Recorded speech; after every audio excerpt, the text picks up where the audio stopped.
Eric Eldred, born 1943, is an American literacy advocate and the proprietor of the unincorporated Eldred Press, a website which republished the works of others in the public domain.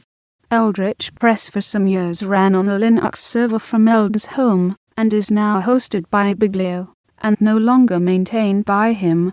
Its principal feature was experimentation with HTML formats, and the inclusion of graphics for online books that earlier had mostly been in ASCII format. Since the works, and Eldred's derivative works based on them, are in the public domain, anyone can make use of them, host them, and create more works of their own without payment or credit. In 1998, the Sonny Bono Copyright Term Extension Act was passed, preventing Eldred's plans to scan and publish works first published in the US after 1922. He later became the lead plaintiff in Eldred v. Ashcroft, a lawsuit which challenged the constitutionality of this act, but lost in 2003. Eric Eldred has been described as a former computer programmer and systems administrator, a Boston writer, and New Hampshire-based technical analyst. He is an independent scholar and first published online all of Nathaniel Hawthorne's works, as well as scanning many works for Project Gutenberg and others. He has lived in an Internet Bookmobile traveling the US visiting schools and libraries and special events to show readers how to print their own free books.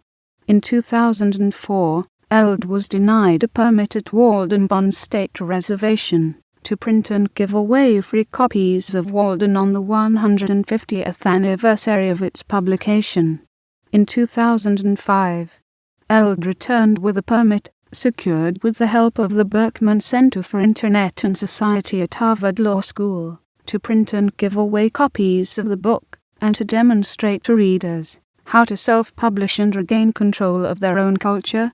He co-founded Creative Commons and served on its board of directors. Eldred grew up in Florida, graduated from Harvard University in 1966, and then became a conscientious objector during the Vietnam War. He was ordered to work for 2 years as alternative service at Massachusetts General Hospital in Boston, where he was a respiratory therapist and a chief pulmonary technologist until 1987. After he bought an Apple II computer in 1980, he was active in Apple users groups and went to Harvard Extension School. Then he worked as an engineer at Apollo Computer and Carnes Publishing as a technical analyst and computer magazine journalist, then for Wang Government Services as a senior Unix systems administrator, before becoming disabled from repetitive strain injury